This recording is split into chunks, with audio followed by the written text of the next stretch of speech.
नमस्कार, मी भाग्यश्री पाठक। मार्केट आणि मी हा सोप्या मराठीतून शेअर मार्केट समजावून सांगण्याचा माझा एक उपक्रम आहे।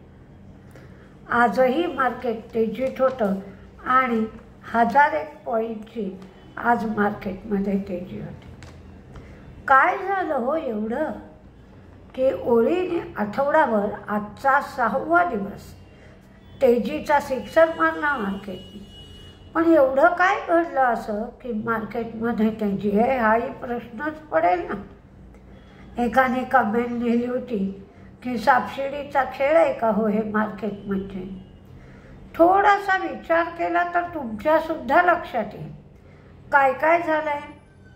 तर ओपन मार्केट ऑपरेशन्स करून RBI मार्केटमध्ये लिक्विडिटी देत आहे। लिक्विडिटी इझिंगचा प्रयत्न RBIचा चालू आहे। रुपया सुधारलाय, म्हणजे जो घसरत होता 87च्या पुढेही रुपया जात होता तो सुधारलाय। क्रूडचा भाव कमी होतोय, म्हणजे एकदा तर 70च्या खाली क्रूड गेलं होतं, त्यामुळे क्रूडचा भाव कमी होतोय। फॉरेन इन्व्हेस्टर्सची विक्री कमी होता विक्री थांबली आणि आता विक्री नाहीशी होऊन फॉरेन इन्व्हेस्टर्स खरेदी करू लागले। मग त्यांना काय वेळ लागला म्हणून ते खरेदी करू लागले? नाही। अमेरिकेमध्ये अमेरिकेचे राष्ट्राध्यक्ष जे ट्रम्प आहेत त्याने जे धोरण अवलंबले, कोणतंही धोरण असो, पण त्या धोरणामध्ये कोणत्याही प्रकारची निश्चितता नाही आहे। मार्केटला अनिश्चितता कधीही आवडत नाही। चांगलं धोरण असो वाईट धोरण असो ते निश्चित असायला पाहिजे, कारण आम्ही पैशाची गुंतवणूक करत असतो। ती गुंतवणूक करत असताना काही ठोस विचारधारा त्यामागे असली पाहिजे। तर कोणतंही धोरण अमेरिकेचं निश्चित नसल्यामुळे लोकांना गुंतवणूक करता येणं बंद झालं, म्हणून त्यांनी त्यांचा मोर्चा भारताकडे वळवला। पण भारतात त्या मानाने स्थिर सरकार आहे, भारताचं धोरण निश्चित आहे, त्याच्यामध्ये स्थैर्य देखील आहे आणि म्हणून फॉरेन इन्व्हेस्टर्सची आता खरेदी चालू झालेली आहे।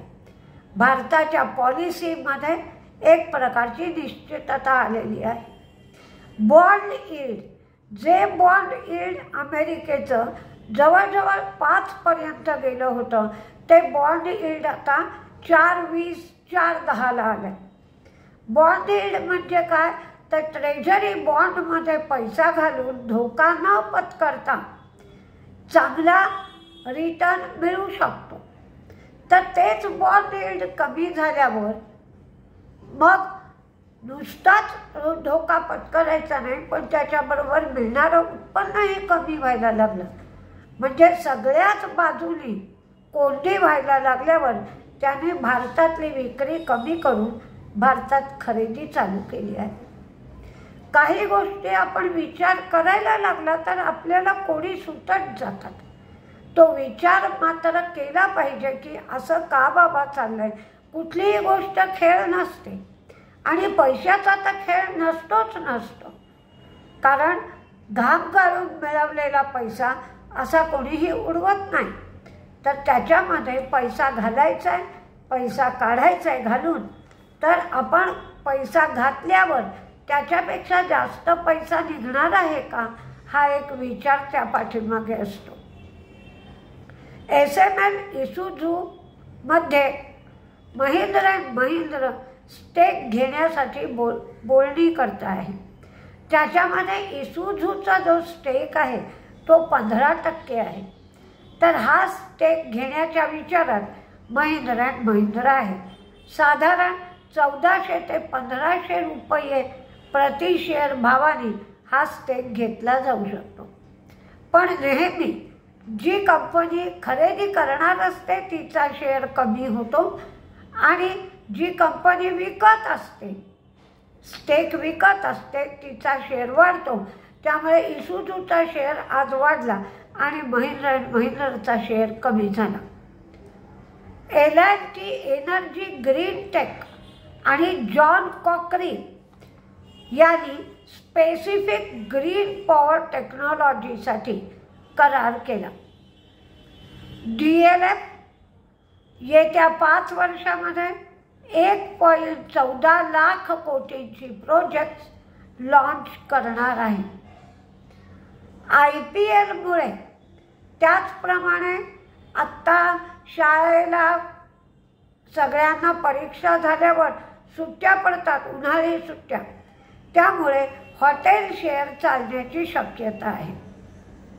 तर त्याच्यामध्ये Indian hotel, royal orchid hotel, lemon tree, ITC hotel, chalet hotel अशी काही मी नावं दिली आहेत.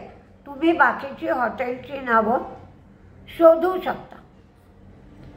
व्होडाफोन आयडियाने सरकारला सांगितलं की तुम्ही स्पेक्ट्रम घ्या, आमचे जे ड्यूज आहेत त्या ड्यूजच्या एवढे आमच्या कंपनीत स्टेक विकत घ्या. पण स्पेक्ट्रम परत घेण्याची तरतूद गव्हर्नमेंटकडे नाही.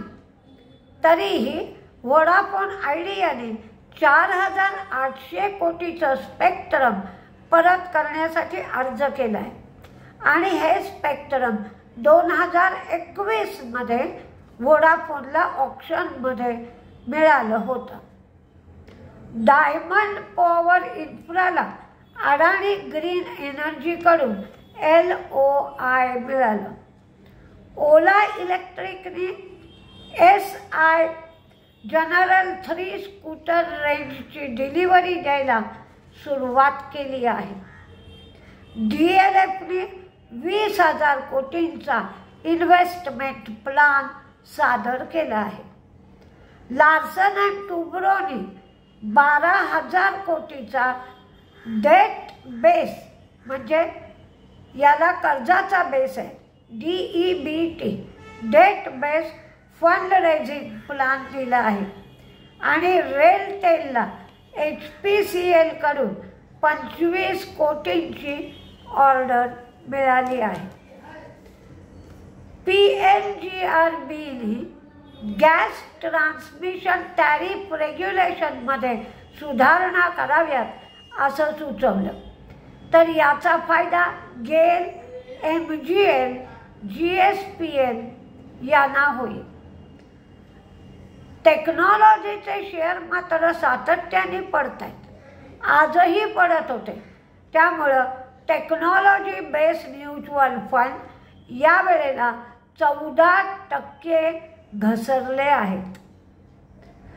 सम्मान capital foreign currency denominated bond issue करायला त्यांनी परवानगी दिली आहे आणि त्यांना तशी परवानगी मिळाली आहे. म्हणून सम्मान कॅपिटलचा शेअर आज थोडासा तेजीत होता. पण तुम्हाला जे वाटतंय की एकदम एवढं तुफान मार्केट तेजीत येण्यासाठी काही कारणं आहेत का?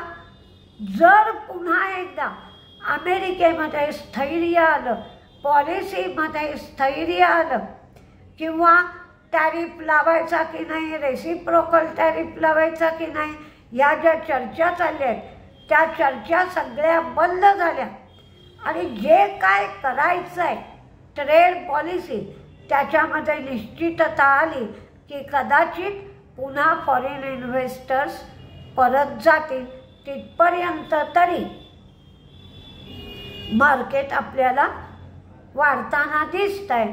तर 23,800 पर्यंत तरी 23,800 23,900 पर्यंत तरी मार्केट जाऊ शकेल. बघूया काय काय होत आहे. पण सभोवतालची परिस्थिती जशी जशी बदलत असते तसं तसं मार्केट रिॲक्ट करतं हे मात्र प्रत्येकाने लक्षात ठेवलं पाहिजे. आणि आपण सुद्धा तेवढेच इलॅस्टिक किंवा तेवढेच फ्लेक्झिबल वेळोवेळी आपला पोर्टफोलिओ चेंज करायचा, वेळोवेळी त्यात सुधारणा करायच्या, या सगळ्या गोष्टी आपल्यालाही करता आल्या पाहिजे. आता बघूया उद्याचं मार्केट कसं काय आहे. आज तरी 1000 पॉईंट मार्केटमध्ये तेजी होती. उद्या आपण दोघंही मिळून 9:15 वाजता मार्केटचं खरं दर्शन घेऊया. त्याच्या आधी मी व्हिडिओ देणारच आहे, त्याच्यात बाकीच्या गोष्टींचा उहापोह केला जाईल. नमस्ते.